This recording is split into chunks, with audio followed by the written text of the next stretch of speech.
फिर एक इंसिडेंट मेरी लाइफ में कुछ ऐसे हुए कि मेरी लाइफ से जो लोग थे वो चले गए, मेरी लाइफ से फेम चली गई, नेम चला गया और मैं एकदम से ज़मीन पे आ गया, मैं एकदम से स्क्रैच पे आ गया। I was broken. मुझे लगता है हर एक स्त्री, हर एक लड़की जिसको मासिक धर्म के लिए प्रताड़ना की जाती है, जिसको मासिक धर्म पे शर्म आती है, ये एक ह्यूमन राइट इशू है, ना कि एक जस्ट फीमेल इशू। जो आपका फर्स्ट फोटो है वो बच्चे के मुंह पे पीरियड वो पैड का वो लगा हुआ है। कहीं ना कहीं वो ये चीज़ दर्शाता है कि चुप रहना है या इस तरीके से कुछ। तो उसके बारे में थोड़ा सा मैं जानना चाहूँगी। एज ए सोशल एक्टिविस्ट मैं इंडिया टूर पे निकला और भारत में ये जो सेशन मैंने मेंस्ट्रुएशन पे शुरू करा था जी। वो अब लगभग 450 जगह मैं वो सेशन ले चुका हूँ। भारत की 23 स्टेट्स में और लगभग 1.5 लाख के आसपास स्टूडेंट्स का, यूथ का सेशन ले चुका हूँ, जो कि अपने आप में एक वर्ल्ड रिकॉर्ड है। उनको बच्चों का प्यार मिल रहा है तो बच्चे उनको कहते हैं चलो अंकल आओ ना, चलो दादाजी आओ ना, चलो आप तैयारी करते हैं, आप गाना गाओ, आप डांस करो। वो इतना खुश महसूस करते हैं। किसी की मुस्कुराहटों पे हो निशान, किसी का दर्द मिल सके तो ले उधार, किसी के वास्ते हो तेरे दिल में प्यार, जीना इसी का नाम है। नमस्कार दोस्तों, आपका स्वागत है एक और नए एपिसोड में। मैं हूं आपकी होस्ट, आपकी दोस्त भारती। तो आज हम जिन गेस्ट से मिलने वाले हैं, अगर मैं उनके बारे में शुरू करती हूं बताना तो मुझे लगता है कि ये पॉडकास्ट इंट्रो में ही ख़त्म हो जाएगा। आज जिनसे आप मिलने वाले हैं वो सिर्फ एक नाम नहीं है, वो एक हर व्यक्ति की सोच है, वो हर एक व्यक्ति के अंदर होनी चाहिए। तो उन्होंने इस चीज़ की शुरुआत की है। अगर हम बात करते हैं उनके बारे में, शुरू करूं मैं, तो वो एक सामाजिक कार्य करता है। वो समाज के लिए ही मुझे लगता है जीते हैं, उठते हैं, बैठते हैं, सब कुछ वो समाज के लिए ही कर रहे हैं। क्योंकि अगर एक सोच आपके अंदर चल रही है समाज को चेंज करने की, जो बहुत सारे ऐसे टॉपिक्स होते हैं जो हम देख के भी इग्नोर कर देते हैं, हमें इससे क्या लेना देना, वो उस टॉपिक्स को उठाते हैं। अगर हम बात करें अपने बुज़ुर्गों को लेके, चलो ठीक है, बुज़ुर्गों को कोई परेशानी है, चलो ठीक है, हम कहीं ना कहीं, मैं हूँ, आप हैं, बहुत सारे लोग इसे इग्नोर कर देते हैं। जो आज हमारे साथ शख्सियत बैठी हुई है वो उस चीज़ को इग्नोर नहीं करती, वो उस चीज़ को समझती है। क्या प्रॉब्लम है, क्या हमें इसके बारे में जानना चाहिए। आज हम बात करेंगे समाज को लेके, आज हम बात करेंगे हर एक व्यक्ति को लेके, आज हम बात करेंगे एसिड अटैक्स जो सर्वाइवर्स होते उनको लेके बात करेंगे वुमेन्स, बात करेंगे नारी शक्ति को लेके। आज हम बात करेंगे उन सारी बातों को लेके जो आपने हमेशा इग्नोर की हैं, उन्हें छोड़ दिया है कि ये हमें कोई मतलब नहीं है इनसे। आज हम उस सारी चीज़ों पर चर्चा करने वाले हैं। सर का एक एनजीओ है ह्यूमैनिफाई, और सर वृद्धों के लिए काम कर रहे हैं। उसके लिए इन्होंने एक प्रोग्राम स्टार्ट किया है, ओल्ड इज़ गॉट टैलेंट। और सर का एक प्रोग्राम भी चलता है, हैप्पी नेक्स्ट एक्सप्रे। तो ये है क्या चीज़, क्या है इनकी सोच, क्यों समाज से हटकर कार्य कर रहे हैं, उस पर आज चर्चा करेंगे। तो हम स्वागत करते हैं अपने इस शो पर नीरज गैरा सर का। Thank you so much. आपका स्वागत है sir. Thank you so much. Sir, बहुत सारी चीज़ें जो एकदम समाज नहीं सोचता है, मैं भी हूँ उनमें, और बहुत सारे लोग हैं, कहीं ना कहीं हम जो चीज़ देखते हैं इग्नोर कर देते हैं, हमारा इससे कोई मतलब नहीं है, ठीक है ना। तो उस सारी चीज़ों को लेके आज आपने आवाज़ उठाई है। नारी सशक्तिकरण को लेके बात कर रहे हैं और बुज़ुर्गों को लेके चर्चा करेंगे। तो इन सारी चीज़ों पे चर्चा हम बाद में करेंगे। सबसे पहले मैंने जो आपके बारे में सुना है, आप एक बहुत अच्छे बिजनेसमैन थे, फिर आपने सारी चीज़ें छोड़कर पूरा आपने सामाजिक में, मतलब समाज में अपना एक सामाजिक कार्यकर्ता के रूप में आप सामने आए हैं। आपने एनजीओ अपना ओपन किया। क्या उस टाइम आपके ऐसे क्या विचार रहे थे कि सब कुछ छोड़ो, बिजनेस छोड़ो, आप इस चीज़ में आ गए? देखिए, मैं पहले एक बिजनेसमैन था और अच्छी सफलता थी, खुश था, जैसे नॉर्मली सारे बिजनेसमैन होते हैं। जी। पर कहीं ना कहीं कुछ तो मिसिंग था लाइफ में।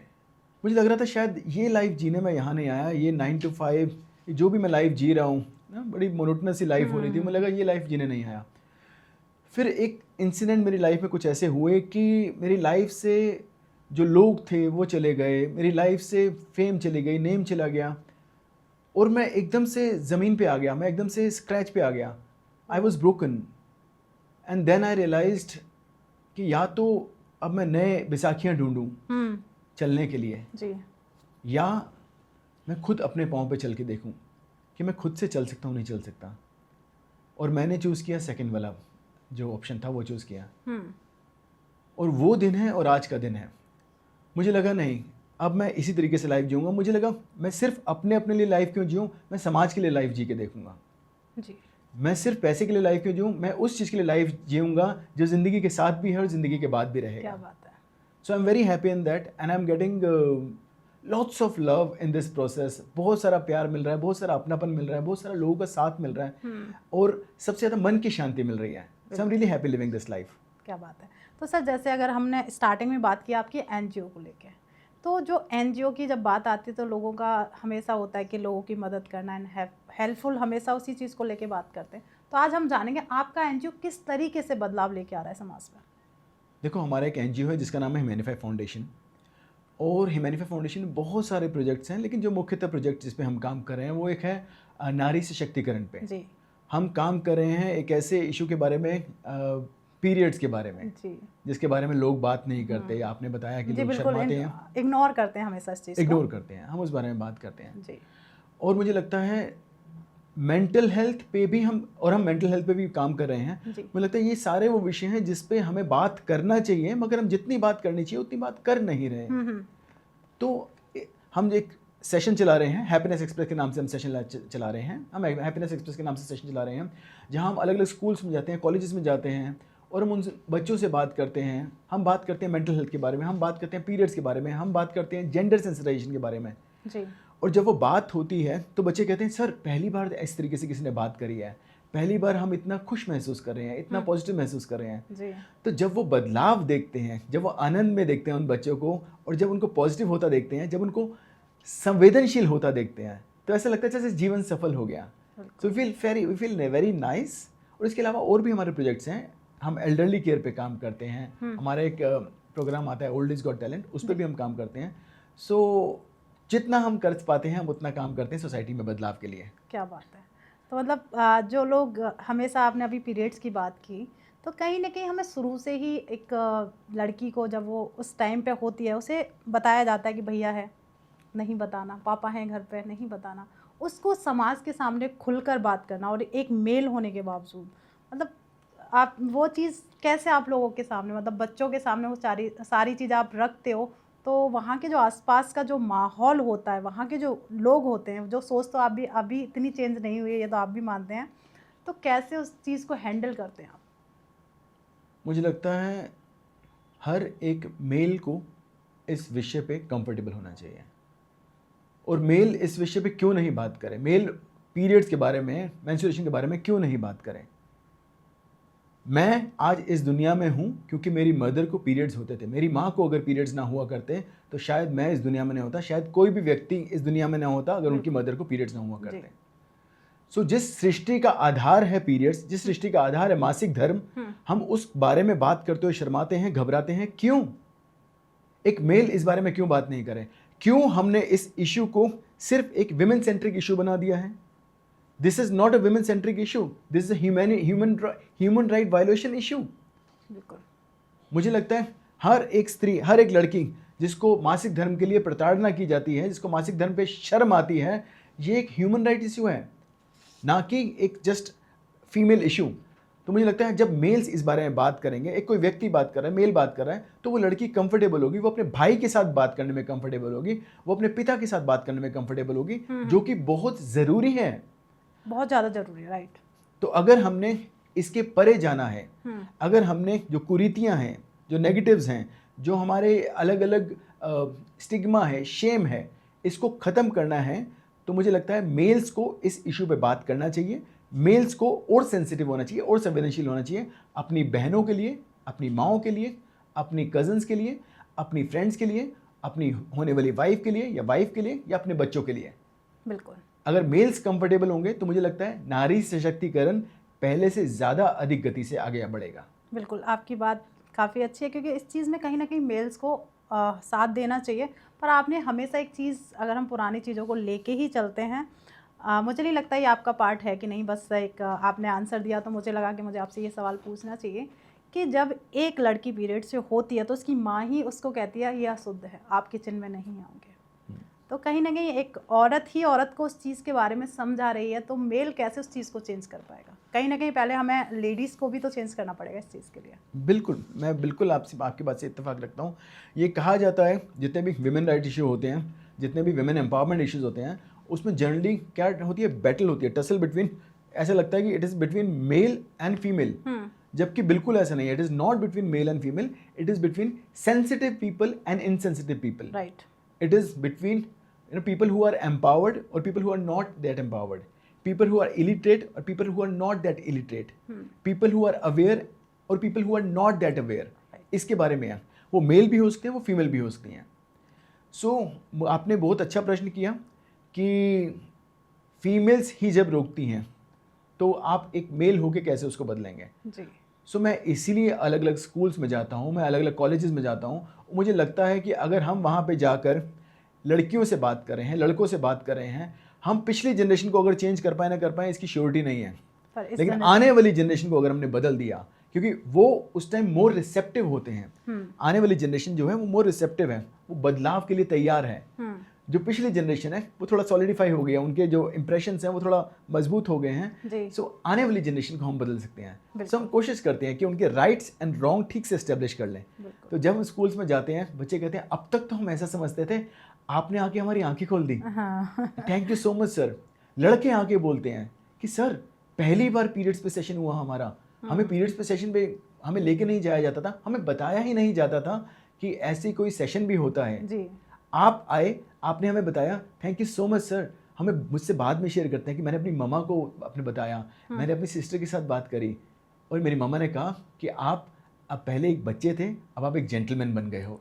ये बात जब आपको समझ आ गई है, सो मेरे लिए अपने आप में बहुत बड़ी जीत है। मेरे लिए बात सुन के मुझे इतना एम्पावर्ड महसूस होता है।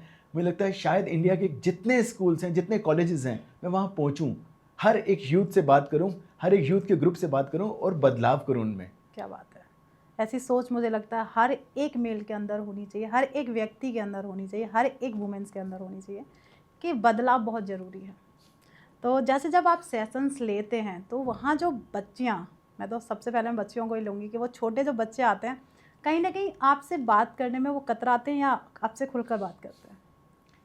बिल्कुल, देखो शुरू में मैं ये नहीं कहता कि जैसे मैं जाऊँगा उनकी मानसिकता बदल जाएगी जी। तो जैसे जाता हूँ तो उनकी मानसिकता वही होती है। मैं टीचर्स को, मैं ऑर्गेनाइजर्स को रिक्वेस्ट करता हूँ कि इनको ये मत बताइए कि अभी सेशन में पीरियड्स के बारे में, मेंस्ट्रुएशन के बारे में बात होने वाली है।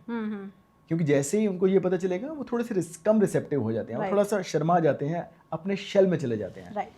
सो we start with some ice breaking activity, मस्ती करते हैं, बातें करते हैं, गोल्स की बातें करते हैं और फिर मैं इस टॉपिक पे आता हूँ। तब तक वो मेरे साथ कंफर्टेबल हो चुके होते हैं। Then I ask them what are periods, और बच्चे शर्मा जाते हैं, बच्चे आंखें नीचे कर रहे होते हैं, बच्चे घबरा रहे होते हैं, बच्चे भौचक्के रह जाते हैं, they are surprised because they are not very comfortable talking about this topic. उनको बताया गया है इस टॉपिक के बारे में आपस में बात करनी है, सिर्फ फीमेल्स को आपस में बात करनी है। किसी मेल्स के बारे में, किसी मेल के आगे इस टॉपिक के बारे में बात नहीं करनी, फिर चाहे वो उनका भाई ही क्यों ना हो, चाहे उनका पिता ही क्यों ना हो। पर जब मैं टॉपिक स्टार्ट करता हूँ, मैं उनको बोलता हूँ कि ओके, अब मैं आपसे एक प्रश्न पूछने वाला हूँ और आप मुझे अपना भाई समझिएगा, अपना बड़ा भाई समझिएगा, and I will discuss a topic जो आपके स्कूल में भी बात होती है जी। और फिर जब वो टॉपिक के बारे में बात शुरू होती है, फिर मैं अपने फोटोग्राफ्स के माध्यम से, मैं एक सोशल डॉक्यूमेंट्री फोटोग्राफर भी हूँ, तो मैंने फोटोग्राफ्स के माध्यम से उनको बताता हूँ कि भारत में क्या क्या परेशानियाँ चल रही हैं और भारत में हमें क्यों इस विषय पे खुलकर चर्चा करनी चाहिए। बिल्कुल। तो उनको समझ आता है कि हाँ, ये टॉपिक हम जिसे आज तक इस बारे में बात नहीं कर रहे थे, how important is this topic, how important is to strike a conversation about this topic. और फिर बच्चे बात करना शुरू होते हैं और बड़े एम्पावर्ड महसूस करते हैं अपने आप को। जब हम इस बारे में बात कर रहे थे, लास्ट तक जाते जाते वो इतना कॉन्फिडेंटली आंखों में आके डाल के बात करते हैं, sir thank you so much for making us so comfortable about this topic. और वो अपने घरों में भी जाते हैं, अपने फ्रेंड्स के साथ, अपनी फैमिली के साथ बात करते हैं। तो मुझे लगता है जब बच्चियों को मैं ऐसे बात करते देखता हूँ, बच्चियों के साथ मेरे एक्सपीरियंस शेयर करते हैं, मेरे आप इंस्टाग्राम अकाउंट पे देखेंगे सैकड़ों लोगों ने एक्सपीरियंस शेयर किया हुआ कि कैसे उनको इस टॉपिक पे कंफर्ट आ गया इस बात करने में। So I feel overjoyed, I feel so grateful कि ईश्वर ने मुझे चुना इस पर्पस के लिए। ये बहुत मतलब कह सकती हूँ, मुझे भी बहुत अच्छा लग रहा है जब मैं आपसे बात कर रही हूँ कि इस टॉपिक को कहीं ना कहीं हम भी छुपाते हैं। ऐसा नहीं कि मैं बहुत महान हूँ या मैंने किसी से टॉपिक को, आज शायद मैं भी आपसे खुलकर इस टॉपिक पर चर्चा कर रही हूँ और काफ़ी अच्छा है कि हमें चेंज करना चाहिए अपने आप को। हाँ, मुझे लगता है ये प्रॉब्लम सिर्फ एक किसी क्लास की नहीं है, ये प्रॉब्लम किसी एक समाज की नहीं है। आज आप देखेंगे, आज नॉर्थ इंडिया में भी जी, इस टॉपिक पे बात करने में, राजस्थान में इस बात में राजस्थान, बात हम करने में यूपी शर्म की है, बात कर लें, बहुत सारे ऐसे यूपी में रूरल, हाँ, शर्म है, हरियाणा में शर्म है, बहुत सारी जगहों में ऐसे बात करने में शर्म है। वहीं पे साउथ इंडिया जाओगे, साउथ इंडिया में जहाँ पे हम सेलिब्रेट करते हैं, फर्स्ट पीरियड्स हुए, सेलिब्रेट, हाँ, it's called half sari ceremony. जी, पर नेक्स्ट मंथ क्या होता है उनके साथ, किसी ने ये जानने की कोशिश करी? नहीं, नेक्स्ट मंथ उनको एक कमरे में रख दिया जाता है, सेक्लूडेड कर दिया जाता है और ओह, कहा जाता है आप अशुद्ध हो, आप इस कमरे में रहिए, आप बाहर नहीं निकलेंगे। अगर उनकी सगी बहन की शादी भी है तो उनको शादी में आना अलाउड नहीं है उन लड़कियों को जिनके पीरियड्स चल रहे होते हैं। सच में ऐसा होता है वहाँ पे? ऐसा साउथ इंडिया में भी होता है जहाँ पे फर्स्ट पीरियड को हम सेलिब्रेट करते हैं। हाँ, मतलब मैंने वहीं की पिक्चर्स देखी, आई थिंक सो, कि बहुत इंजॉय, मतलब उस लड़की को एक तरीके से कि आपके पीरियड शुरू हो गए थे, एक हाँ। सेरेमनी प्रॉपर एक तरीके से होती है, फिर सेकंड मंथ उसके साथ इस तरीके का उसके व्यवहार। बाद सेकंड मंथ ही नहीं, हर बार जब भी उसके पीरियड्स होते हैं उसे मोस्ट, मैं ये नहीं कहूँगा हर जगह, बट काफ़ी जगह ऐसी हैं जहाँ पे उस लड़की को कहा जाता है कि नहीं, आप अलग रहिए, अलग कमरे में रहिए, अलग बर्तन में खाइए and so on. North India में, उत्तराखंड में, गोट, गाय भैंसों के रहने की जगह में लड़की को रखा जाता है जब उसके पीरियड्स होते हैं कई स्थानों में। जी, ईस्ट पार्ट ऑफ इंडिया, मैं असम में गया था, असम में भी लड़की को अलग रखा जाता है जब उसके पीरियड्स होते हैं, वो खाना नहीं बना सकती, किचन में एंट्री वो नहीं किचन होती। में एंट्री नहीं है। जी, देखो, पहले किचन में काम ना करने के कारण हुआ करते थे, जी, क्योंकि किचन में काम करने का मतलब होता था पानी भर के लेके आना बाहर से, तालाब से, नदी से पानी भर के लेके पहले आना। बहुत सारी सुविधाएं भी नहीं थी कि हमारे पास वो सारी चीज़ें नहीं थी जो आज हैं। हाँ, क्योंकि लड़की को देखो पीरियड्स में पेन हो रहा है, Right. दर्द हो रहा है, उसे बैक एक हो रहा है, मूड स्विंग्स हो रहे हैं, पेट दर्द हो रहा है। सो ऐसे में लड़की को अगर बोला जाए कि आप पानी भर के लेके आओ, आप लकड़ी लेकर आओ ना, क्योंकि पहले बिल्कुल, गैस बहुत सारी स्टोव, चीज़ें, आज जी, जैसे गैस स्टोव इजीली अवेलेबल है, पहले गैस स्टोव नहीं होते थे। सो लकड़ी लेकर आओ, आप पानी भर के लेके आओ, मसाला कूटो, आप आटा पीसने के लिए, हम गेहूं को पीसने के लिए हम जी, मेहनत जी। करते थे। सो लड़की को आराम देने के लिए ये प्रथाएं बनी थी कि लड़की को केवल एक कमरे में रख दिया जाएगा, उसे कोई काम नहीं दिया जाएगा। राइट, किसी समझदार इंसान ने ये प्रथाएं शुरू करी थी ताकि लड़की को आराम दिया जाए, इतनी मेहनत के काम ना करें ताकि वो लड़की। लेकिन आज तो पानी नलों में आता है, किचन में आता है, आज आटा पिसा हुआ मिलता है, आज हमारे पास गैस स्टोव हैं, आज भी हम उन प्रथाओं का पालन कर रहे हैं। ये गलत है। इन प्रथाओं को बदलना बहुत ज़रूरी है। बिल्कुल, मुझे लगता है कि समाज में हम बदलाव नहीं करेंगे, वही प्रथाएं जो बेटी के, जो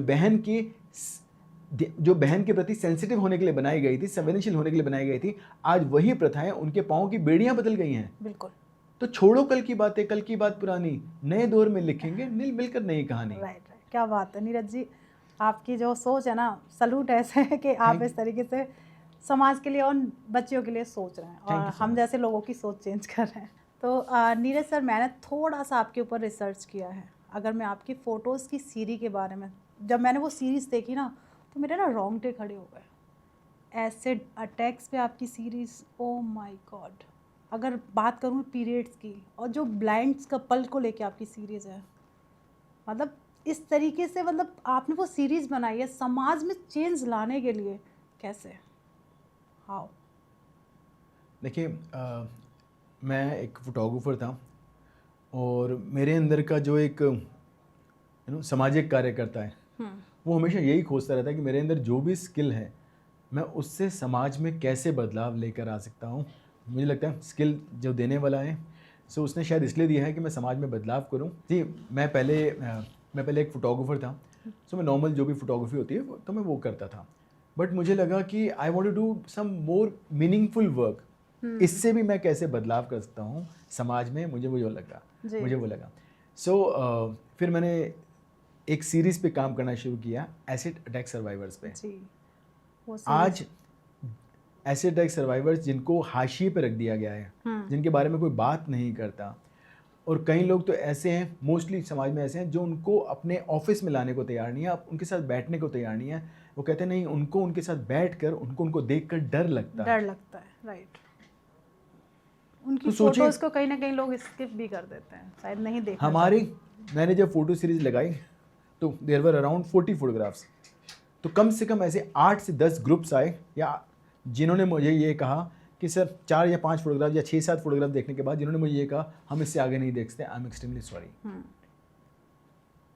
तो जिनकी आप फोटोग्राफ्स नहीं देख सकते, जो वो ज़िंदगी जी रहे हैं, तो सोचो वो कैसी ज़िंदगी जीते होंगे। बहुत टफ। लोग उनके आसपास आना पसंद नहीं करते, लोग उनसे बात करना पसंद नहीं करते। मैं ये नहीं कहूँगा सारे लोग ऐसे हैं, बहुत से लोग संवेदनशील भी हैं, बहुत से लोग अच्छे भी हैं, बहुत से लोग प्यारे भी हैं, बट मोस्टली समाज में उनको हाशिए पर रख दिया जाता है, उनके साथ बात नहीं की जाती। तो मुझे लगा इनकी जो प्रॉब्लम्स हैं, इनकी प्रॉब्लम्स को मुझे उठाना बहुत ज़रूरी है। सो मैंने फ़ोटो सीरीज़ के थ्रू उन प्रॉब्लम्स को उठाया कि क्यों होते हैं एसिड अटैक, कैसे रोका जा सकता है एसिड अटैक को, और कैसे एसिड अटैक सर्वाइवर्स को नेगेटिविटी से पॉजिटिविटी की तरफ हम लेकर आ सकते हैं। उस पर फोटो सीरीज बनाई, सीक्रेट ट्रांसफॉर्मेशंस। और ईश्वर की कृपा से, गुरुदेव की कृपा से सीरीज़ को बहुत अच्छा रिस्पांस मिला। वो पूरा वर्ल्ड वाइड फेमस हुई वो सीरीज़, और उसने बहुत सारे बदलाव करे। फिर हमने साथ साथ एसिड अटैक सर्वाइवर्स का एक कोर्स भी किया, आर्ट ऑफ लिविंग कोर्स किया, जिससे उनमें एक आध्यात्मिक गुण आए। देखो, मैं ये मान के चलता हूँ, परेशानियां ऐसा कोई भी व्यक्ति नहीं है जिसके जीवन में ना हो। भगवान भी शरीर के रूप में आए थे तो उनके जीवन में परेशानियां थी, लेकिन फिर भी खुश रहा जा सकता है, फिर भी चेहरे पे मुस्कुराहट लाई जा सकती है, फिर भी जीवन में सकारात्मकता लाई जा सकती है। सो इसी उद्देश्य को लेकर मैंने उनको आर्ट ऑफ लिविंग का कोर्स भी करवाया, और वो बहुत खुश हुए, उनके जीवन में बदलाव आया। सो बस यही मेरी कोशिश रहती है कि किस तरीके से मेरे अंदर जो भी ईश्वर ने गुण दिया, उस गुण के माध्यम से, उस कला के माध्यम से मैं समाज में बदलाव ला सकूं। क्या बात है। मतलब अगर मैं, जिसने भी सर की सीरीज़ नहीं देखी, एक बार जाके देखो। मैं कहती हूँ कि आपके ना एकदम से आप हिल जाओगे कि ये सीरीज़ बनाई कैसे है। कैसे एक जब किसी के ऊपर एसिड अटैक होता है तो उसकी जो फीलिंग्स होती है, आप सिर्फ सोच रहे हो, वो एक पिक्चर में आप जब देखोगे ना, तो मुझे लगता है कि मुझे लगता है आपकी आंखों से आंसू आ जाएंगे। इस तरीके से सर ने सीरीज़ बनाई है। ऐसी ही सीरीज़ बनाई है पीरियड्स पे। जो आपका फर्स्ट फ़ोटो है वो बच्चे के मुंह पे पीरियड, वो पैड का वो लगा हुआ है, कहीं ना कहीं वो ये चीज़ दर्शाता है कि चुप रहना है, या इस तरीके से कुछ। तो उसके बारे में थोड़ा सा मैं जानना चाहूँगी ये सर आपसे। जिस सीरीज़ की आप बात कर रहे हो, सीरीज़ का नाम है सीक्रेट स्टेन्स। दाग पवित्र हैं। जिस दागों पे हम शर्माते हैं, जिस दागों से हम घबराते हैं, जिस दागों के बारे में हम बात नहीं करते, वो मासिक धर्म के दाग, जिसको हम अशुद्ध बोलते हैं, इम्प्योर बोलते हैं, गलत बोलते हैं, उसके बारे में हम बात, अपवित्र बोलते हैं, उसके बारे में हम बात नहीं करते। मुझे लगता है उससे ज़्यादा पवित्र खून कोई हो नहीं सकता। जिसकी वजह से सृष्टि में मैं आया, जिसकी वजह से सृष्टि में आप आए, जिसकी वजह से सृष्टि में प्रत्येक व्यक्ति आया, वो दाग अपवित्र कैसे हो सकता है, वो खून अपवित्र कैसे हो सकता है। मुझे लगता है ये सोच अपवित्र है कि हम इस बारे में बात नहीं करते। ये सोच अपवित्र है कि हम उस लड़की को अपवित्र कहते हैं, उसको अलग रखते हैं।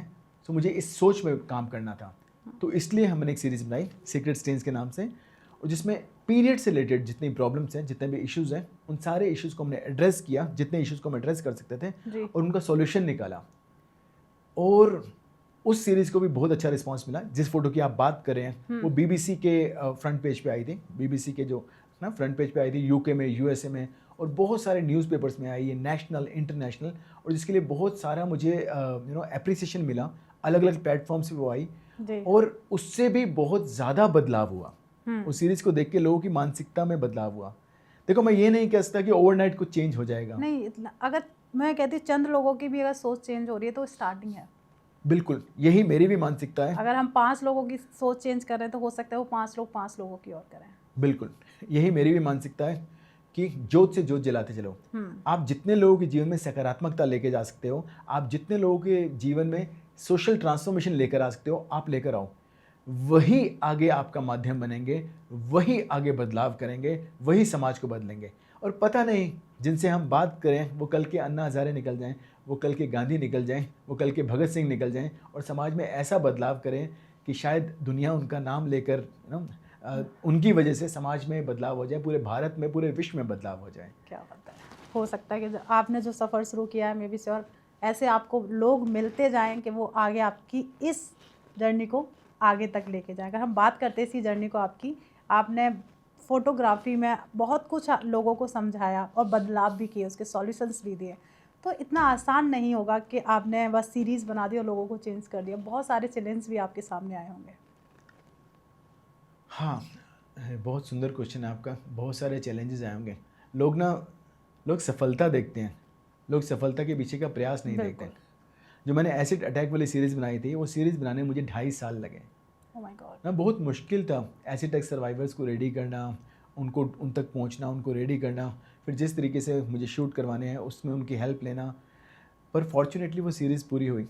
एक एक फोटोग्राफ को एडिट करने में कितने कितने दिन लगते थे हमारे जो एडिटर हैं। और इतने, आप विश्वास मानेंगे, आपने कहा ना अच्छे लोग साथ आएंगे। हमारे जो एडिटर हैं वो बहुत फेमस एडिटर हैं, इंटरनेशनली वो फोटोग्राफ्स एडिट करते हैं। पर जब मैंने उनसे एडिट करने के लिए कहा, फिर मैंने लास्ट में उनसे पूछा, सर कितने पैसे दूँ आपको, मोहन जी आपको कितने पैसे दूँ? वो कहते हैं सर इतना अच्छा काम कर रहे हो, ये हमारी तरफ से, मैं आपके साथ खड़ा होना चाहता हूँ, मैं आपके काम में साथी बनना चाहता हूँ। और तब से उनका जो साथ है मुझे आज तक मिल रहा है। So I am really grateful. मतलब एक नहीं, दो नहीं, ऐसे सैकड़ों लोग हैं हमारे साथ में जो हमारे साथ खड़े हो जाते हैं, कहते हैं नहीं सर आप इतना अच्छा काम कर रहे हो या आपके थ्रू इतना अच्छा काम हो रहा है, हमें उसका सहभागी बनाइए। क्या बात है। And I am really grateful to my Gurudev, to my divine, to my मेरे ईश्वर को कि वो इतने अच्छे अच्छे लोग हमारे साथ रखते हैं जिनकी वजह से बदलाव हो पाता है। बिल्कुल। जैसे आपको 2.5 साल लगे उस सीरीज़ को बनाने में, तो कहीं ना कहीं जो अगर आप एसिड जो अटैक सर्वाइवर्स हैं उनसे मिलना, उनको कन्वेंस करने में भी मुझे लगता है काफ़ी आपको प्रॉब्लम्स आई होंगी। 100%। इनिशियली तो मैं ये बोलूँगा, इनिशियली काफ़ी प्रॉब्लम्स आई, पर धीरे धीरे मुझे लगता है जब उनसे बात होनी शुरू हुई, जब उनको मैंने समझाया कि मैं क्या करना चाहता हूँ और उन्हीं के लिए मैं आवाज़ उठाना चाहता हूँ, तो धीरे धीरे उनको समझ आया। फिर उनकी अवेलेबिलिटी के हिसाब से हमें शूट करने होते थे। कई बार हम आगरा गए, कई बार हम अलग अलग जगह गए, नोएडा गए, यूपी गए, अलग अलग जगह गए और वहाँ पे अलग अलग में शूट करें। और फिर इस शूट के दौरान वो फैमिली मेम्बर जैसे बन गए मेरे। आज भी उनमें से मोस्टली लोग मेरे टच में हैं। आज भी जब भी उनको फ़ोन करता हूँ तो नीरज भैया करके ना बड़े खुश होकर बात करते हैं और अच्छा लगता है ना? और उसके बाद में आपने देखा होगा एक मूवी आई थी, छपाक मूवी। लक्ष्मी जी की, लक्ष्मी अग्रवाल हमारी फैमिली मेम्बर जैसी हैं। सो वो भी इस संस्था में साथ में ही जुड़ी हैं। वो कभी भी जब भी हमारे कोई अच्छे काम होते हैं हमारे साथ खड़ी होती हैं। और भी बहुत सारे अच्छे अच्छे लोग हमारे साथ में जुड़े हुए हैं और बदलाव हो रहा है। क्या बात है। आपने शुरुआत की थी उस चीज़ की, कहीं ना कहीं लोगों के अंदर वो चेंजेस लेके आ रहे हैं आप। तो जैसे नीरज जी आपकी जो फ़ोटो सीरीज़ है, मुझे तो लगता है कि उससे समाज में चेंजेस आए होंगे। सॉरी। तो नीरज जी जैसे अगर हमने जो आपकी सीरीज़ मैंने जो देखी, मैं तो हिल गई उस सीरीज़ को देख के। क्या सच में उन फोटोज़ से समाज में चेंजेस आए हैं? बिल्कुल चेंजेस आया, बिल्कुल बदलाव हुआ है। आपको एक बड़ा इंटरेस्टिंग सा एक वाकया बताता हूँ, एक फैक्ट बताता हूँ जी। वेनेजुएला वॉर होती थी, कोल्ड वॉर चल रही थी वेनेजुएला में। सो उस वॉर के टाइम में एक फोटोग्राफर है निक यूटी नाम से। ओके। तो उन्होंने एक फोटोग्राफ क्लिक करी थी, उन्हें पुलिट्जर अवार्ड जो कि फोटोग्राफी का ऑस्कर अवार्ड होता है, सो उनको वो अवार्ड मिला हुआ है। एक फ़ोटो, तो उनकी एक फ़ोटो है, उस फोटो में एक लड़की है, एक बॉम्ब अटैक हुआ, उस लड़की के सारे कपड़े जल गए, छोटी बच्ची है, उसके सारे कपड़े जल गए और वो लड़की बिना कपड़ों के भाग रही है। और वो फोटोग्राफ उन्होंने क्लिक करी। वो फोटोग्राफ फिर उसके बाद में अमेरिका के न्यूज़पेपर्स में आई, अलग अलग विश्व के देशों के न्यूज़पेपर्स में आई।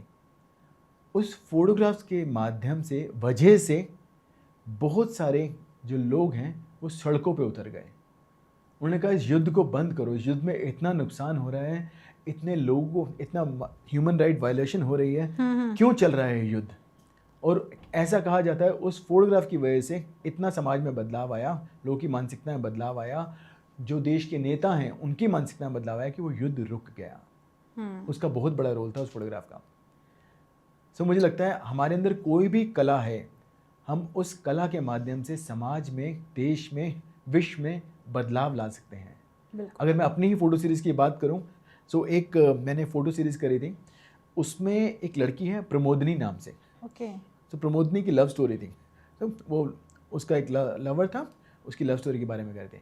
तो उस लव स्टोरी मैंने ये भी दिखाया था कि कैसे उस लव स्टोरी में मैंने ये भी दिखाया था कि प्रमोदनी पे जिसने अटैक किया था वो इंसान जो आर्मी में था, वो उस डेट तक आज़ाद घूम रहा था, उसको जेल नहीं हुई थी, he was not behind the bars. तो जब वो फोटो सीरीज रिलीज़ हुई तो पुलिस पे दबाव आया कि कैसे ये इंसान आज तक बाहर है, और उस इंसान को अरेस्ट किया गया उस फोटो सीरीज के रिलीज़ होने के बाद, उस लड़की के फेमस होने के बाद। तो मुझे लगता है बदलाव बहुत सारा आ सकता है, बिल्कुल बहुत सारा आ सकता है। और इसके अलावा भी बहुत सारे बदलाव आए, लोगों की मानसिकता में बदलाव आया। मैं बाकी छोड़ो, मुझे दुनिया की मानसिकता से ज़्यादा, सबसे ज़्यादा मेरी मानसिकता में बदलाव आया। मैं जो पहले अपने फोटोग्राफ्स के माध्यम से मेंस्ट्रुएशन के विषय को उठाता था, मुझे रियलाइज़ हुआ कि नहीं, इस विषय को सिर्फ फोटोग्राफ के माध्यम से नहीं, ग्रास रूट लेवल पे भी काम करना है, ज़मीनी स्तर पे भी काम करना है।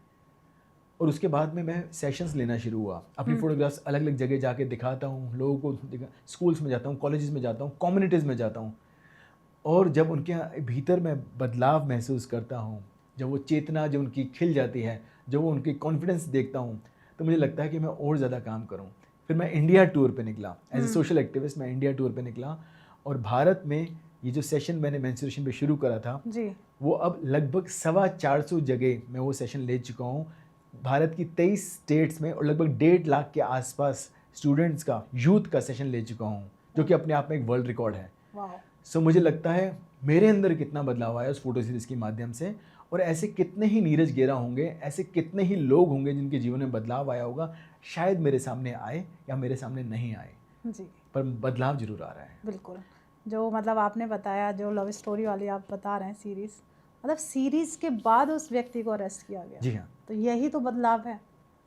शायद अगर वो सीरीज़ आप नहीं बनाते या वो समाज के आगे नहीं आती, ना प्रेशर आता, ना शायद वो आज भी आज़ाद घूम रहा होता। 100% तो चेंजेस आते हैं। चेंजेस आते हैं, बिल्कुल समाज में चेंजेस आते हैं।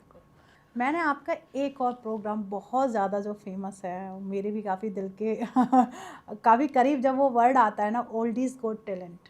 मतलब जब हम बुज़ुर्गों को लेके जब चर्चा करते हैं तो मेरे बहुत दिल के करीब है कि हम ये सोच लेके चल रहे हैं, वो है क्या चीज़। मैं, हमारे जो व्यूअर्स हैं हमें देख रहे हैं, मैं तो समझ पा रही हूँ कि आपका ओल्ड इज़ गॉट टैलेंट बुज़ुर्गों को लेके है, उन वृद्ध आश्रमों को लेके है, वृद्ध लोगों को लेके, पर मैं अपने जो व्यूअर्स हैं उनके लिए जानना चाहूँगी थोड़ा सा विस्तार में इसके बारे में। हमारी संस्था ह्यूमैनिफाई फाउंडेशन में जी। हम एक ईयरली प्रोग्राम करते हैं, ओल्ड इज़ गॉट टैलेंट। जी, हम लोग वो प्रोग्राम है जहाँ पे, क्योंकि हम लोग अलग अलग ओल्ड एज होम में जाते थे, जी, ओल्ड एज होम में जाते थे, तो थोड़ा सा आप ओल्ड एज होम में जाएंगे तो आप देखेंगे कि वो थोड़ा सा नेगेटिव हो रहे हैं लोग, जी। क्योंकि उनके बच्चों ने उनको छोड़ दिया है, अपने परिवार के सदस्यों ने उनको छोड़ दिया है एक ओल्ड एज होम में, कि आप जाइए, आप घर से बाहर जाइए, आपकी हमें लाइफ में ज़रूरत नहीं है। तो कुछ लोग डिप्रेशन में होते हैं, कुछ लोग नेगेटिव होते मैं हैं, भी कहीं गई हुई हूँ तो वो चीज़ मैं फील कर पा रही हूँ जो भी आप कह रहे हैं। एनर्जी बहुत कम होती है। जी, सो हम लोग क्या करते हैं, हम लोग अलग अलग ओल्ड एज होम्स में जाते हैं, वहाँ पे ध्यान का सेशन लेते हैं, वहाँ पे ज्ञान का सेशन लेते हैं, और उनके साथ में बैठ के थोड़ी सी मस्ती भी करते हैं, उनके साथ कहते हैं चलो गाना गाते हैं, चलो डांस करते हैं ना, ऐसी बोरिंग बातें मत करो ना, जी। बहुत उनके साथ बात करते हैं।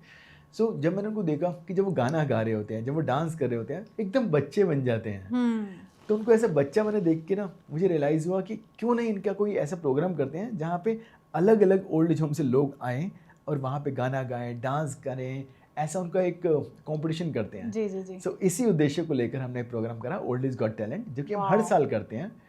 और उस प्रोग्राम में पार्टिसिपेट करने के लिए ना लोग कम्पीट करते हैं कि आप हमारे ओल्ड एज होम से हमें लेके जाइए। वो तैयारी करते हैं, वो हर साल 2, 3, 4 महीने तो हमारे जो टीम मेंबर्स हैं वो जाके उनको तैयारियां करवाते हैं, और उसके अलावा पूरे साल तैयारी करते रहते हैं, पूरे साल प्रिपरेशन करते रहते हैं कि नहीं, उस मंच पे जाके गाना है, ओल्ड इज़ गॉट टैलेंट के मंच पे जाके गाना है। सो अब उनको एक उद्देश्य मिल गया है, वरना उनके पास कोई उद्देश्य नहीं होता था। बिल्कुल। खाना पीना, गॉसिप करना, नॉर्मली बात करना, एक मोनोटनस लाइफ हो गई थी उनकी कहीं ओल्ड न एज होम कहीं में। अपनी पुरानी लाइफ को लेके ही चर्चा करना, मतलब कहना एक जीने का मतलब ही खत्म हो गया, बस वही था दिन काटना। हाँ, ये चीज़ मैंने महसूस किया, कभी मेरे मन में नहीं ये चीज़ आई कि मैं इस तरीके का कोई प्रोग्राम लेके आऊँ, बट आपने ये चीज़ की, माइंड ब्लोइंग मैं कह सकती हूँ कि आपकी जो फीलिंग है ना, आपका जो विचार शक्ति है ना, वो डिफरेंट है लोगों से। Thank you so much. और मैं तो कह रहा हूँ वो जब सेशन होते हैं, वो जो बच्चे जा रहे हैं, हम मोस्टली क्या करते हैं, कॉलेज के स्टूडेंट्स को जी, जी। वहाँ पे भेजते हैं। जो बच्चे वहाँ पे जा रहे हैं, अब उनमें वो क्या सीख रहे हैं कि अपने माँ बाप की, अपने दादा दादी की, अपने बड़ों की कैसे रिस्पेक्ट करनी है। बिल्कुल। वो जो दादा दादी वहाँ पे हैं, जो किसी के दादा दादी हैं, किसी के माँ बाप हैं जिनको छोड़ दिया गया है, जी। उनको बच्चों का प्यार मिल रहा है। तो बच्चे उनको कहते हैं चलो अंकल आओ ना, चलो दादाजी आओ ना, चलो आप तैयारी करते हैं, आप गाना गाओ, आप डांस करो। वो इतना खुश महसूस करते हैं क्योंकि दोनों को परिवार मिल गया, उनको रिस्पेक्ट करनी आ गई, और जिनके पास परिवार नहीं था उनको परिवार मिल गया। राइट। और उसके बाद आके जब फिनाले में, जब वो हमारा जो प्रोग्राम ईयरली प्रोग्राम होता है ओल्ड इज गॉट टैलेंट का, वहाँ पे आके गाते हैं, डांस करते हैं, वो देखते ही बनता है। छोटे बच्चों की तरह वहाँ पे डांस कर रहे होते हैं, गाना गा रहे होते हैं, और एनर्जी, आप वहाँ पे आएंगे, आपको वहाँ पे आके रोना भी आएगा, हंसना भी आएगा, और आपको इतना आप गदगद महसूस होंगे, कहेंगे अरे ऐसा भी कुछ हो सकता है। So I feel so grateful कि हम ये प्रोग्राम कर पा रहे हैं, और इसकी वजह से जितने भी ओल्ड एज होम के रेजिडेंट्स हैं वो खुश हो पा रहे हैं। और इस प्रोसेस में हमें तो लगता है हमें तो बहुत प्यार मिलता है, हमें बहुत अपनापन मिलता है, और उसकी ब्लेसिंग्स ही हैं जिसकी वजह से हो पा रहा है प्रोग्राम। बिल्कुल सही बात है ये, मतलब उन लोगों का प्यार मिलना, मतलब ज़िंदगी को एक तरीके से उन्होंने ख़त्म कर दिया, वो रीस्टार्ट करना। हाँ, वो आप कर रहे हो रीस्टार्ट। हम उनको जाके कहते हैं अरे आपका आशीर्वाद लेने के लिए वो नहीं है तो अपना आशीर्वाद बचा के मत रखना, हमको आशीर्वाद दो ना, हमें आशीर्वाद की बहुत ज़रूरी है। क्या बात है नीरज। तो दे फील कि उनकी ज़रूरत है इस संसार में, दे आर लव्ड, बिल्कुल, they are needed in this world, so they feel very nice. वरना आप किसी को ऐसा एहसास करा दो कि आपकी ज़रूरत नहीं इस दुनिया में, तो वो इंसान ख़त्म है। तो हम कोशिश करते हैं उनको ऐसा फील हो, और सच्चाई भी है, उनके अंदर बहुत कुछ सिखाने के लिए है, उनके अंदर बहुत आशीर्वाद है, प्रेम है, एक्सपीरियंसेस हैं।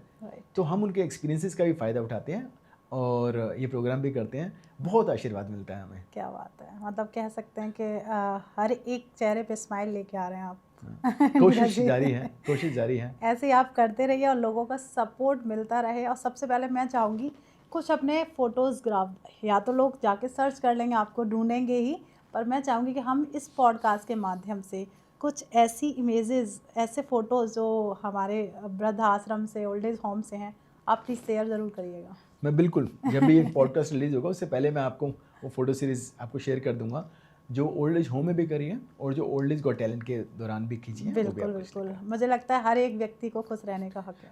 वहाँ पे हम लोग उनके रैंप वॉक करवाते हैं, उन्हें अच्छे कपड़े पहना कर वो वहाँ पे रैंप वॉक कर रहे होते हैं, सॉन्ग चल रहा होता है, बहुत सुंदर सॉन्ग चल रहे होते हैं, उससे वो चल रहे होते हैं एकदम से जैसे ना फैशन वॉक हो रही है, रैंप वॉक हो रही है, और इतना खुश होते हैं वो नए कपड़े पहनकर, सन ग्लासेस लगाकर। They feel so nice, they feel so empowered, और बिल्कुल बच्चों की तरह वहाँ पे होते हैं।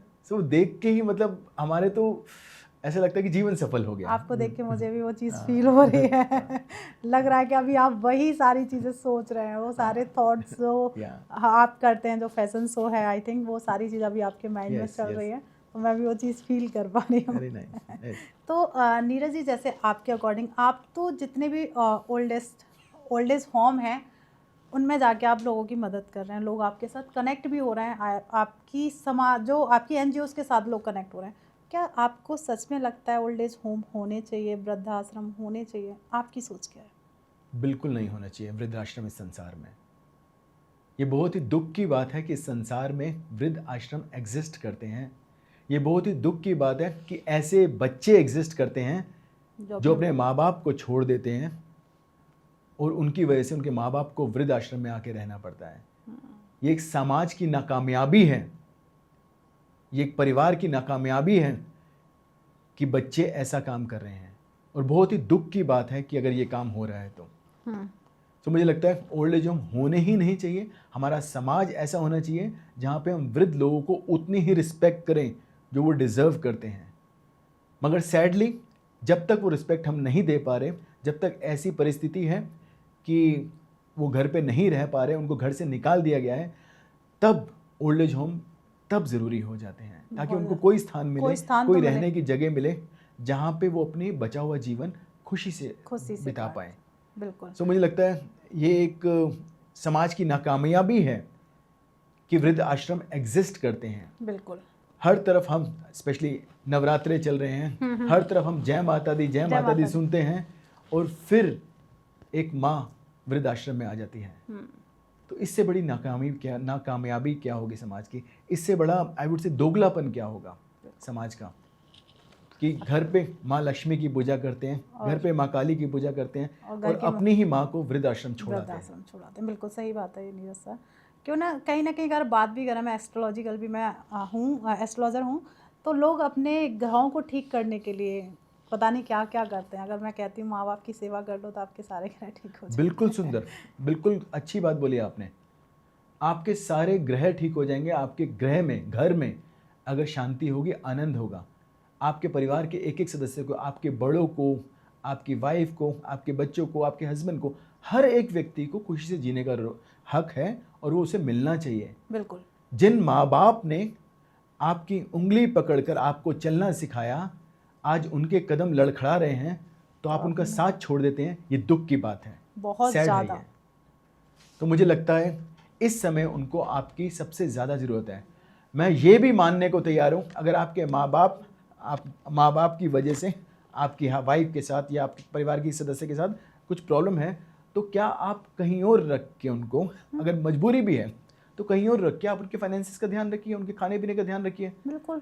ओल्ड एज होम में भेजना, इनडायरेक्टली उनको ये बताना है कि उनकी इस परिवार में, उनकी इस समाज में कोई आवश्यकता नहीं है। ये दुख की बात है, बहुत ज़्यादा। ये एक इंसान को जीते जी मारना है। बिल्कुल, एकदम सही बात है नीरज सर। अगर हम बात आपने कही बच्चों की, आज उनके पैर लड़खड़ आए। जब छोटा बेबी होता है तो क्या माँ कहती है कि इसने टॉयलेट कर लिया, मैं क्यों चेंज करूँ? क्योंकि हाँ। वो उसका कर्तव्य है। जब उन्होंने पूरा कर दिया तो हमारा कर्तव्य बनता है अपने माँ बाप की सेवा करना। मैं 100% बोल रहा हूँ,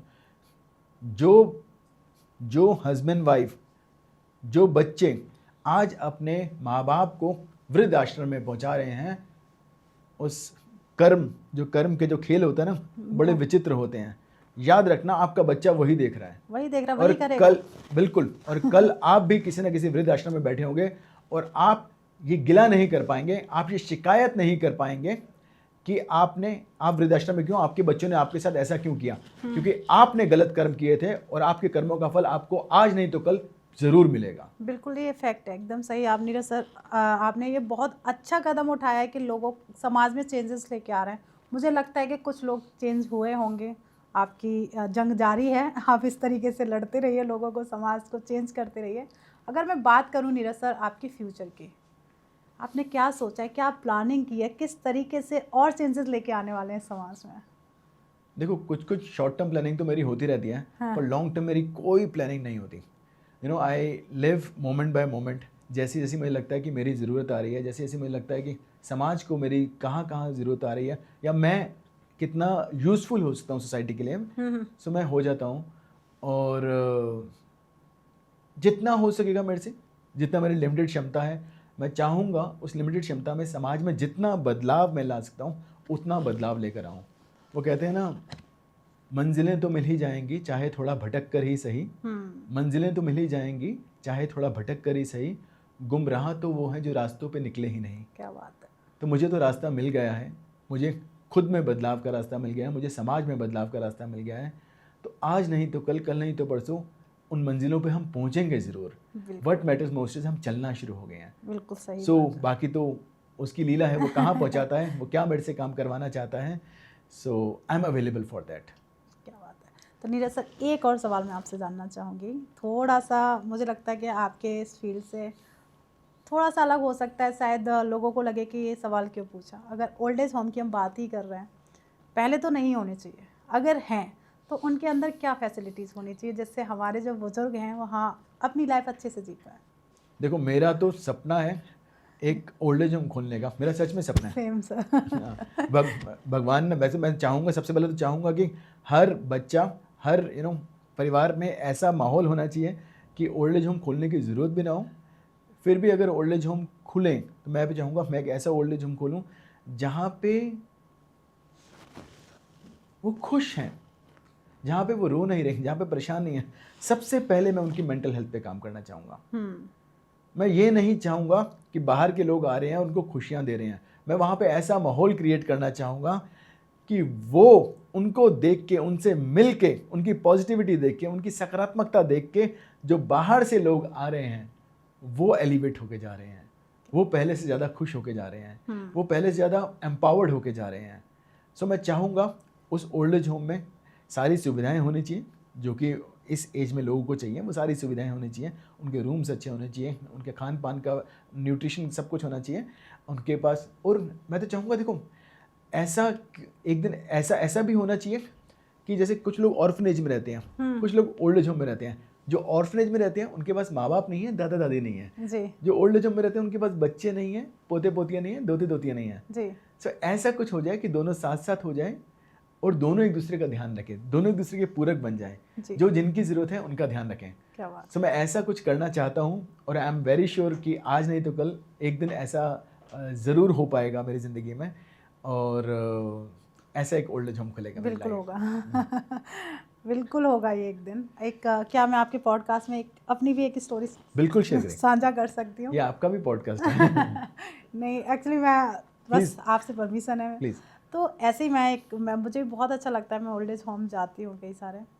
तो ऐसे ही मैं सबको देख रही थी तो एकदम से मेरे दिमाग में थॉट आया कि ये मूवमेंट मेरे साथ ना है। मैं उससे पहले एक वृद्धाश्रम खोलना चाहती हूँ वाह जिसमें मैं बच्चों को फ्री करके मैं खुद से उसमें रहना चाहती हूँ। वाह वेरी नाइस। ये मैंने सोचा था और जितने भी अपने फ्रेंड सर्कल थे सबसे मैंने ये चीज़ शेयर की तो उन्होंने कहा कि नहीं हम भी, क्योंकि वो चीज़ हम उन्हें देना ही नहीं चाहते। अगर वो हमारे साथ कंफर्टेबल नहीं है पहले तो हम उनकी ऐसी परवरिश करेंगे कि वो चीज़ ना आए। फिर भी मेरी इच्छा है कि नहीं वो फ्री, मैं अपनी लाइफ में वो सारी चीज़ें जीना चाहती हूँ एक ओल्ड एज होम में, जो होना चाहिए हर एक ओल्ड एज होम में। एक मूवी रूम होना चाहिए उसमें, मतलब पूरी एक प्लानिंग की हुई है। कभी मौका मिलेगा मैं आपके साथ ज़रूर शेयर करूँगी। पर हाँ कि ओल्ड एज होम भी ऐसा होना चाहिए कि आप वहाँ निराश ना हो सकता है वहाँ अध्यात्म इतना हो कि जो यहाँ धरती पे आने का एक सही माध्यम है, एक आपको यहाँ क्यों भेजा गया है पहले तो यही हमें नहीं पता है। क्योंकि ये दुनिया में हम जब आते हैं तो फिर जो दिखता है वही अपना हो जाता है, पर हमारे आने का पर्पस तो अलग है ना। सही बात है ना नीरज बिल्कुल सर? सही, बिल्कुल सही। आई टोटली तो बिलीव। आई थिंक हर एक वृद्धाश्रम में वो एक जरिया, एक अध्यात्म का माहौल होना चाहिए कि आप आए क्यों, हाँ आपकी सोल का काम क्या था उसका। बिल्कुल। तो मैं अब अपने ओल्ड एज होम में ये सारी चीज़ें रखना चाहती हूँ कि आप वो सारी चीज़ों को जानो। बिल्कुल सुंदर। सी आई एम अ मेडिटेटर। मैंने आपको बताया मैं आर्ट ऑफ जी लिविंग एक संस्था है उसके साथ भी जुड़ा हूँ। सो मैं तो चाहूँगा वहाँ जो वृद्ध व्यक्ति हैं हर रोज़ ध्यान करें, ध्यान हर करें। रोज़ ज्ञान की बातें करें। हाँ? हमारे बहुत सारे सुंदर स्क्रिप्चर हैं, अष्टवक्र गीता है, भगवत गीता है, भक्ति बहुत सूत्र कुछ है। है हमारे जो मुनियों ने हमें इतनी सारी चीज़ें दी, इतनी अच्छी धरोहर दी है, कहीं ना कहीं मुझसे इग्नोर कर देते हैं। हाँ, क्योंकि तो मैं बिल्कुल वहाँ पे ये बात करना चाहूँगा। देखो मैं एक चीज़ को मानता हूँ, खाना पीना सोना बच्चे पैदा करना मर जाना, ये काम तो हमने हर योनि में किया है, हर जन्म में हर किया है। जन्म में किया, ये हमारा शरीर कर रहा है, आत्मा तो अभी भी यंग है ना। अगर मानव शरीर में भी हम यही काम कर रहे हैं तो दुख की बात है, बहुत ज़्यादा। क्योंकि सिर्फ मानव शरीर में क्षमता है मुक्ति की, सिर्फ मानव शरीर में क्षमता है उसको पाने की। अगर हम यहाँ पे भी सिर्फ उसी छोटी छोटी चीज़ों में लगे हुए हैं तो दुख की बात है। तो बिल्कुल अगर मेरा कोई ओल्ड एज होम हुआ तो वहाँ पे अध्यात्म तो होगा ही होगा। और मुझे लगता है अध्यात्म ही एक तरीका है जिससे हम जो खुशियाँ हैं, जो आनंद है, जो प्रेम है उसको सस्टेन कर सकते हैं। बिल्कुल वरना जो खुशियाँ आती हैं, आनंद आता है, वो टेम्परेरी आता है और चला जाता है चला जाता है। मोमेंट। सो मुझे लगता है वो आपने जो बोला बहुत सुंदर बोला। अध्यात्म तो फाउंडेशन रहेगा ही रहेगा ऐसे ओल्ड एज होम की, जहाँ पे हम खुशियाँ दूसरों को दे सकें। बिल्कुल आप बहुत अच्छा काम कर रहे हैं सच में। मैं दिल से कह रही हूँ कि इतना सोचना भी ना बहुत बड़ी बात होती है। आपने सोचा फिर उस चीज़ को समाज पे लेके आया। हर एक व्यक्ति का ये कर्तव्य है ये करना, पर एक जब सोच शुरू होती है ना तो सोच से सोच मिलती चली जाती है। बहुत अच्छा। अगर मैं हमारे जो व्यूअर्स देख रहे हैं, हम तो अभी अध्यात्म में खो जाएंगे दोनों लोग तो जो व्यूअर्स देख रहे हैं हमारे, अगर आप उनसे कुछ शेयर करना चाहें, कोई ऐसी घटना जो आपने इतने टाइम पीरियड में जो आज तक आपको हर पल याद आती है। नहीं ऐसी कोई घटना तो नहीं है, मेरा पूरा जीवन ही एक बड़ा सुंदर घटनाक्रम है। और ना एक बहुत ही मंडेन सी लाइफ जीने वाला व्यक्ति आज जो भी मैं कर रहा हूँ मुझे लगता है ये मेरी अपने आप में एक बहुत बड़ी घटना है। बहुत ही मैं आपको डायरेक्ट बोलूँ, मैं ना जो ज़िंदगी मंडेन सी लाइफ है जिसमें हम सिर्फ अपने अपने बारे में सोच रहे हैं, अपने या 2-4 अपनों के बारे में सोच रहे हैं, तो मैं उसे कहता हूँ गरीब ज़िंदगी। गरीब जिंदगी। गरीब ज़िंदगी पैसे से गरीब ज़िंदगी नहीं होती। गरीब ज़िंदगी वो ज़िंदगी जिसमें सिर्फ आप अपने अपने बारे में सोचे जा रहे हो, सिर्फ आप पैसे के बारे में सोचे जा रहे हो, आपकी आंखों में सपने ना हो, पॉजिटिविटी ना हो, प्यार ना हो, किसी के लिए बदलाव करने के लिए आपके मन में ख्याल ना आए, किसी को खुशियाँ देने के लिए, किसी को प्यार करने के लिए आपके मन में ख्याल ना आए, ये गरीब ज़िंदगी। आपकी आंखों में चमक ना हो, ये गरीब ज़िंदगी। सो प्लीज़ मैं तो सबको यही कहना चाहूँगा, लिव योर लाइफ 100%। ऐसी ज़िंदगी मत जीना कि जब आप 60 साल के हो, 70 साल के हो, रिग्रेट करो कि आप सच में जीना तो भूल ही गए। तो जाते जाते मैं एक ही सॉन्ग है जो मेरी ज़िंदगी का एंथम है, उसी सॉन्ग को मैं हर जगह जाके कोशिश करता हूँ, गाता हूँ।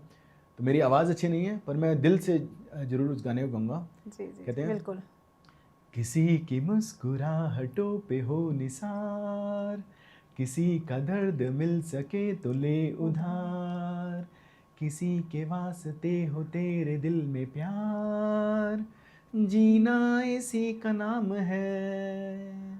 फिर इसमें आगे आता है, रिश्ता दिल से दिल के एतबार का, जिंदा है हमी से नाम प्यार का, कि मर के भी किसी को याद आएंगे, किसी के आंसुओं में मुस्कुराएंगे, किसी को हो ना हो हमें तो एतबार, जीना इसी का नाम है, जीना इसी का नाम है। क्या बात है। तो मुझे लगता है बस इसी का नाम जीना है, बिल्कुल। इसी का नाम जीना है। तो जो हमारे व्यूअर्स हैं अभी हमें देख रहे हैं, सबसे पहले तो बहुत सारे ना आपके दिमाग में विचार आना शुरू हो जाते हैं कि ऐसा क्यों, क्या, कैसे। तो वो इन विचारों को मैं कहती हूँ आप अपने मन में मत रखिए, कमेंट करिए। उस कमेंट में आपके जो सवाल हैं, हो सकता है हमने इस पॉडकास्ट में वो सारी चीज़ें शेयर ना की हों, आप चाह रहे हो कि वो चीज़ हमें पूछनी चाहिए थी नीरज सर से कि समाज में हम और किस तरीके से बदलाव ला सकते हैं। तो उन विचारों को वेस्ट मत जाने दीजिएगा, प्लीज़ कमेंट ज़रूर करिएगा अपने सवालों को। और कुछ जानना चाहते हैं सर के बारे में, और कुछ जानना चाहते हैं, सबसे पहले तो सर अगर लोग आपसे जुड़ना चाहते हैं, कहीं ना कहीं एक जरिया चाहिए, एक हाथ चाहिए आगे बढ़ने के लिए। वो आपने हमेशा अपना, मुझे लगता है, हाथ आगे बढ़ाया हुआ है। अगर लोग आपसे जुड़ना चाहते हैं तो वो किस तरीके से आपके साथ कनेक्ट कर सकते हैं? आप मुझे ईमेल कर सकते हैं, हमारी वेबसाइट है humanify.in के नाम से, जी। HUMANIFY.in। सो वेबसाइट है। आप इंस्टाग्राम अकाउंट है नीरज गेरा के नाम से, ह्यूमैनिफाई फाउंडेशन के नाम से, यूट्यूब पे हैं, फेसबुक पे हैं, हर जगह हम अवेलेबल हैं।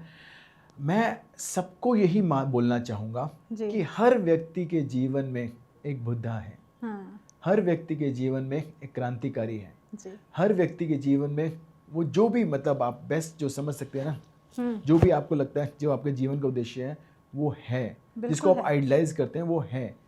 सैड पार्ट ये है कि हम उसको नर्चर नहीं करते। सो प्लीज़ मैं सबको यही बोलना चाहूँगा, प्लीज़ नर्चर दैट सोल। जितना आप उसको नर्चर करेंगे उतना ही वो बाहर आएगा। This world needs you, this world needs a lot of people like you. So mundane life मत जीना।